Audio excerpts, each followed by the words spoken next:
Hello, good morning once again all of you and welcome back. In 8th class we were discussing about chapter number 3 natural vegetation and wildlife.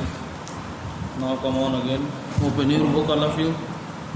So heading was there, natural vegetation of India. I told you that there are 4 types of forests are found in India. That are tropical evergreen forest, tropical deciduous, mountain forest and tidal forest. चलिए अब देखिए, firstly tropical evergreen forest क्या होते हैं. Open your book all of you and come on heading page number 150. कह रहे हैं ये फॉरेस्ट भी आपके बहुत ज़्यादा डेंस होते हैं, बहुत ज़्यादा घने होते हैं, जहाँ पर बहुत ही ज़्यादा बारिश होती है, लगभग 200 सेंटीमीटर से ज़्यादा. वहाँ पर इस तरीके के फॉरेस्ट पाए जाते हैं, जैसे कि western slopes of the western Ghats, यानी पश्चिमी दिशा में जो हमारे तटीय इलाके हैं, जो किनारे के हैं, नदी के किनारे हैं या समुद्र के किनारे हैं, उनमें वेस्टर्न घाट्स जो हैं यानी जो पश्चिमी किनारे हैं वहाँ पर इस तरीके के जंगल मिलते हैं. North eastern state, parts of west Bengal and Odisha, Andaman Nicobar islands, इन सारी जगहों पर हमारे ट्रॉपिकल एवरग्रीन फॉरेस्ट पाए जाते हैं. पेड़ों की अगर बात करेंगे तो महोगनी, इबोनी, रोजवुड, ये मेन ट्रीज़ हैं जो कि ट्रॉपिकल एवरग्रीन फॉरेस्ट में इंडिया में पाए जाते हैं. अब बात करते हैं ट्रॉपिकल डेसिडुअस फॉरेस्ट. डेसिडुअस आपको बताया था, जो पतझड़ के मौसम में अपनी पत्तियों के सूखने पर पत्तियों को गिरा देते हैं, ऐसे पेड़ डेसिडुअस में आते हैं. और एवरग्रीन क्या बताया था, जो हमेशा सदाबहार रहते हैं, हरे भरे रहते हैं. ट्रॉपिकल डेसिडुअस देखिए इंडिया में, यहाँ पे जहाँ बहुत ही मीडियम बारिश होती है, मॉडरेट रेनफॉल होती है, यानी न कम न ज़्यादा, लगभग 100 सेंटीमीटर से 200 सेंटीमीटर तक, वहाँ पर इस तरीके के फॉरेस्ट पाए जाते हैं. जैसे कि नॉर्दर्न प्लेन्स, नॉर्थ डायरेक्शन में जो हमारे मैदान हैं, वहाँ पर फुटहिल्स ऑफ हिमालयाज़, हिमालय के नीचे की जो पहाड़ियाँ हैं, और सम पार्ट्स ऑफ डक्कन प्लेटू के कुछ हिस्सों में. ये ट्रॉपिकल एवरग्रीन फॉरेस्ट के जितना घने नहीं होते हैं.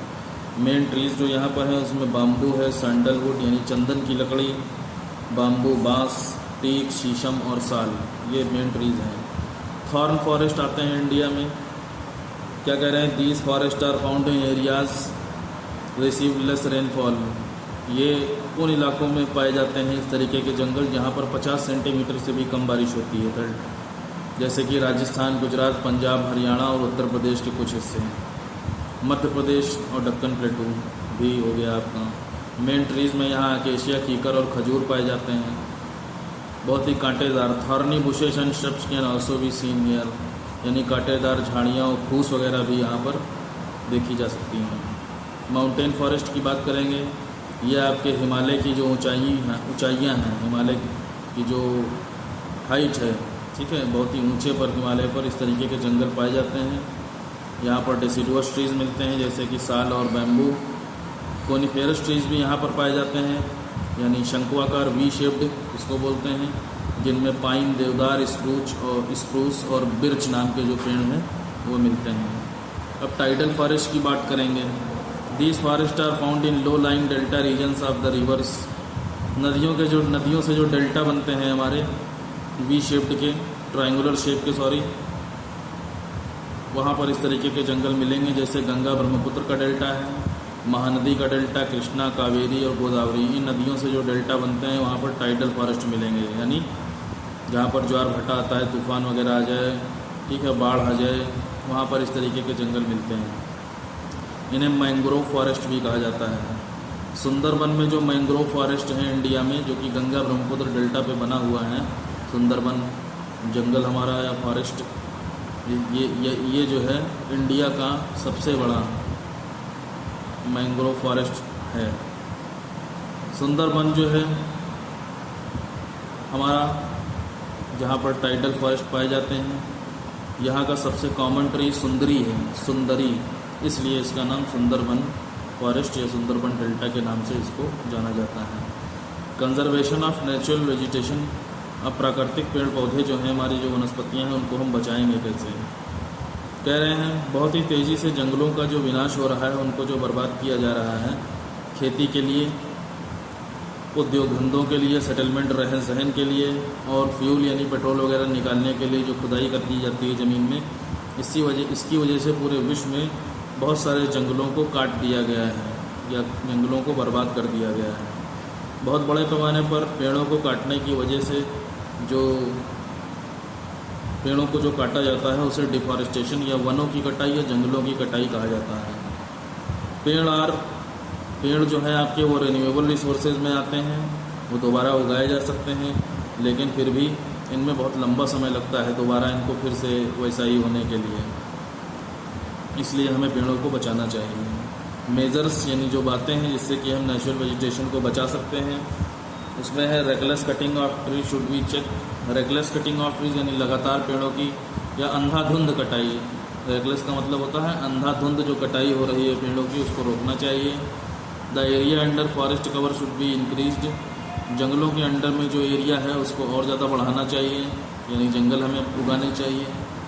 Practice of shifting agriculture should be discourage. Shifting agriculture यानी जगह बदल बदल करके जो खेती की जाती है इसको रोकना चाहिए, ठीक है। हतोत्साहित करना चाहिए, लोगों को मना करना चाहिए। डिस्करेज मतलब हतोत्साहित करना यानी मना करना। Large number of tree should be planted to secure our future needs, यानी भविष्य की ज़रूरतों को पूरा करने के लिए बहुत बड़ी संख्या में पेड़ों को उगाना चाहिए। Awareness should be created among the people of all communities about the importance of forest. Communities यानी जो ग्रुप्स हैं लोगों के, अलग अलग तरीके के जो लोग रहते हैं हमारी सोसाइटी में, अलग अलग धर्मों के लोग रहते हैं, उन सबको ये बताना चाहिए, सचेत करना चाहिए कि जंगलों की वास्तव में हमारे लिए इम्पोर्टेंस क्या है। अब देखिए वाइल्ड लाइफ की बात आती है। वाइल्ड लाइफ सब लोग जानते ही हो, वाइल्ड लाइफ भी इकोसिस्टम का बहुत ही इंपॉर्टेंट पार्ट है, लेकिन नेचुरल वेजिटेशन और जो वाइल्ड लाइफ है ये दोनों एक दूसरे से जुड़े हुए हैं। नेचुरल वेजिटेशन में फॉरेस्ट, ग्रासलैंड और डिजर्ट आपके आ जाते हैं, जो कि जानवरों को नेचुरल हैबिटेट देते हैं, यानी उनका घर देते हैं। जानवर लोग कहाँ रहते हैं? जंगल में रहते हैं सारे एनिमल्स, फॉरेस्ट में रहते हैं, ग्रासलैंड्स में रहते हैं, ठीक है, डिजर्ट्स में भी रहते हैं, जैसे कैमल आपका। तो इस तरीके से जो वाइल्ड लाइफ और जो वेजिटेशन है वो एक दूसरे के ऊपर डिपेंड करता है।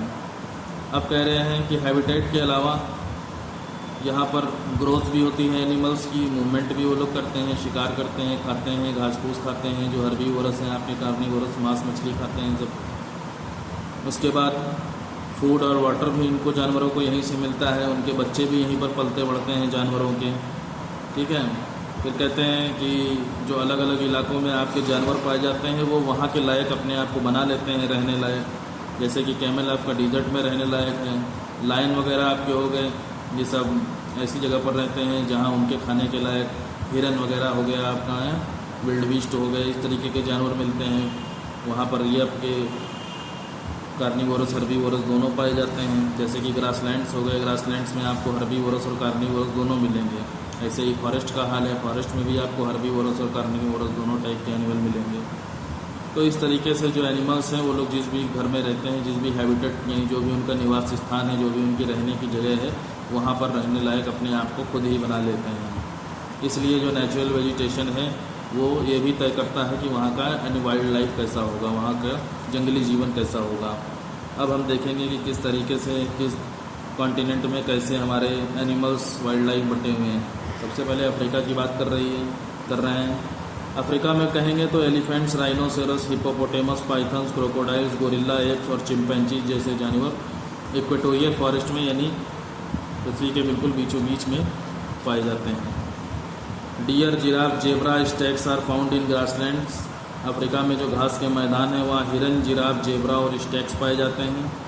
Camel and ostriches are found in the deserts. रेगिस्तानों में ऊँट और शुतुरमुर्ग पाए जाते हैं। साउथ अमेरिका की बात करेंगे, यहाँ का वाइल्ड लाइफ भी बहुत ही ज़्यादा रिच है।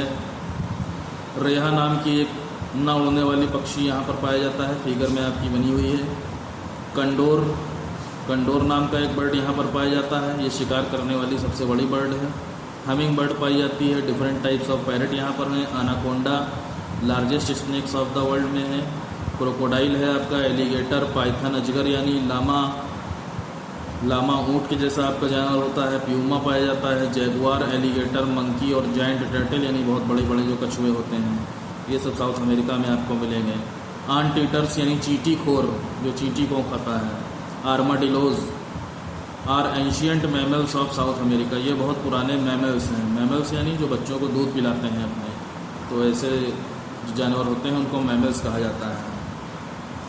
अब आता है नॉर्थ अमेरिका की बात। Northern part of north America experiences extremely cold climate. Northern part जो है नॉर्थ अमेरिका का, वहाँ बहुत ही ज़्यादा ठंड पड़ती है, इसलिए ज़्यादातर जो जानवर हैं यहाँ पर जो पाए जाते हैं उनके खूब मोटे मोटे फर होते हैं। फर यानी उनके बहुत मोटे मोटे रेशे होते हैं, खाल उनकी जो है बहुत मोटी होती है, उनके फर निकले होते हैं। यहाँ पर जो आपके जानवर पाए जाते हैं उसमें रेनडियर है, आर्कटिक फॉक्स है, musk ox, sable mink, polar bear और ब्लू फॉक्स। यूरोप की बात करेंगे। यूरोप में जो जंगली जीवन है वो लिमिटेड है, बहुत ज़्यादा जानवर नहीं पाए जाते हैं। ज़्यादातर जो जानवर यहाँ पर मिलते हैं उसमें पोलर बियर है, ध्रुवीय भालू, वुल्फ यानी भेड़िया, वाइल्ड बोर जानवर पाया जाता है, वाइल्ड शीप जंगली भेड़, एंटीलोप, रैबिट, डियर, हेयर, खरगोश वगैरह यहाँ पर बहुत ज़्यादा पाए जाते हैं।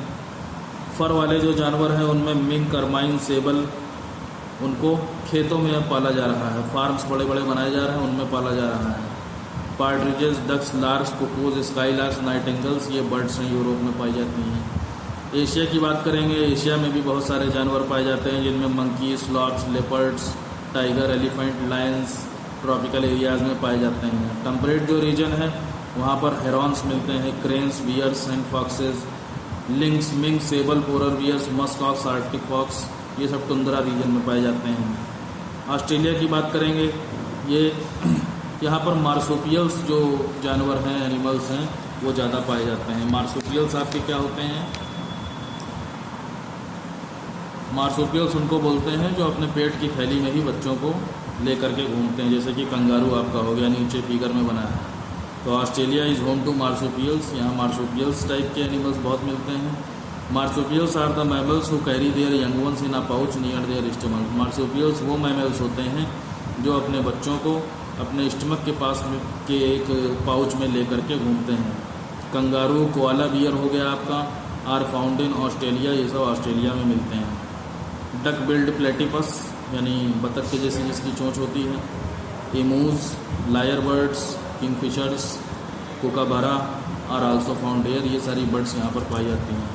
अंटार्कटिका की देखिए। अब अंटार्कटिका में क्या है, यहाँ पर तो सब बहुत ही आपका एक्सट्रीमली कोल्ड एरिया है अंटार्कटिका में। यहाँ पर जो आपके वाइल्ड लाइफ की अगर बात करेंगे तो स्मॉल क्रिल्स टू वेल्स यानी स्मॉल क्रिल जो होती है आपकी बहुत पतली सी मछली होती है, बहुत छोटी सी मछली होती है जो समुद्र में सबसे ज़्यादा गहराइयों तक रह सकती है। तो यहाँ से लेकर के वेल मछली तो आप लोग जानते ही हैं, वेल जितनी बड़ी तक मछलियाँ या वाइल्ड लाइफ यहाँ पर पाई जा सकती है। क्रिल जितनी छोटी और वेल जितनी बड़ी यहाँ की वाइल्ड लाइफ है।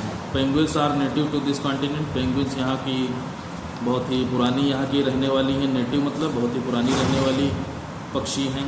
And also a symbol of Antarctica. Antarctica का सिंबल भी पेंगुइन है। Snow petrol that resembles a white Dove is also found here. बर्फ में snow petrol and resembles a white Dove.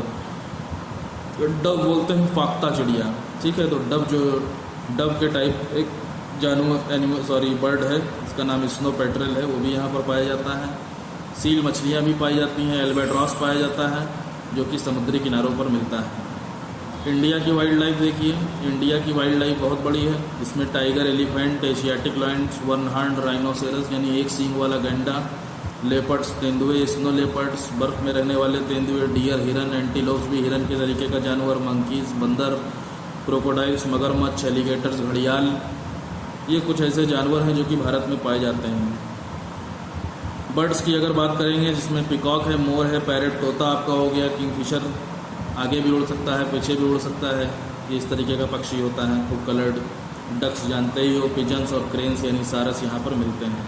Wild life को कैसे बचाएंगे कह रहे हैं, जब तक कि समय बहुत पुराने समय से ही जो इंसान है वो वाइल्ड लाइफ के ऊपर डिपेंड करता है। पुराने समय में जो इंसान था वो जानवरों को पालता था, जैसे भेड़ हो गई, कुत्ते हो गए, बकरियाँ, घोड़े, गाय और ऊँट। जैसे जैसे समय बदलता गया जो इंसान की एक्टिविटीज़ थी वो जानवरों के लिए खतरा बन गई। समय बदलने के साथ ही बहुत बड़ी मात्रा में जानवरों को इंसान ने बहुत नुकसान पहुंचाया। इंसान ने इन जानवरों के जो प्राकृतिक घर थे, जो नेचुरल एनवायरनमेंट उनका था उसको बर्बाद किया है जंगलों को काट करके, और वहाँ पर उसने सड़कें, रेलवे, अपने उद्योग धंधे, कारखाने वगैरह, कॉम्प्लेक्स और शहरों जैसी चीज़ों को बना दिया है। इसलिए ये बहुत ही चीज़ ज़्यादा ज़रूरी है कि जल्दी से जल्दी हम जानवरों को बचाने के लिए ठोस कदम उठाएं। वो कदम हम लोगों को कौन से उठाने हैं? National park and wildlife sanctuaries have been set up to protect the endangered species, यानी खतरे में पड़ी जो प्रजातियां हैं उनके लिए नेशनल पार्क्स और वाइल्ड लाइफ सेंचुरीज बनानी चाहिए। Poaching and hunting of animals, यानी जानवरों का गैरकानूनी तौर पर शिकार करने को रोकना चाहिए। बहुत सारे कानून इन लोगों के लिए बनाने चाहिए जिससे कि कोई शिकार ना करने पाए। ऐसे प्रोग्राम जैसे कि वन महोत्सव टाइप के जो हैं, इससे लोगों को एनकरेजमेंट देना चाहिए, प्रोत्साहित करना चाहिए कि रीप्लेनिश ऑफ फ्लोरा में जितने भी वेजिटेशन है वो सब फ्लोरा में आ जाता है, और फौना FAUNA इसमें जितनी भी वाइल्ड लाइफ है वो आ जाती है। तो फ्लोरा को दोबारा रिप्लेनिश करने के लिए, उसे फिर से ज़िंदा करने के लिए हमें वन महोत्सव जैसे प्रोग्रामों के साथ लोगों को एनकरेज करना चाहिए और लोगों को सचेत करना चाहिए। बायोस्फीयर रिजर्व्स, यानी जानवरों के रहने के लिए, जीवों के रहने के लिए, जानवरों के रहने के लिए रिजर्व्स बनाने चाहिए, जहाँ पर अलग अलग तरीके के से लैंड को इस्तेमाल करके बायोडाइवर्सिटी यानी अलग अलग तरीके के जानवरों को प्रिजर्व किया जा सके, बचाया जा सके, जो गायब होने की कगार पर हैं या जो ख़त्म हो रहे हैं। Awareness is being created all over the world for the protection of wild life. जंगली जीवन को बचाने के लिए पूरे संसार में सभी लोगों को अवेयर रहना चाहिए, सावधान रहना चाहिए, सचेत रहना चाहिए। तो ये हो गया आपका chapter. Next on next. Thank you very much.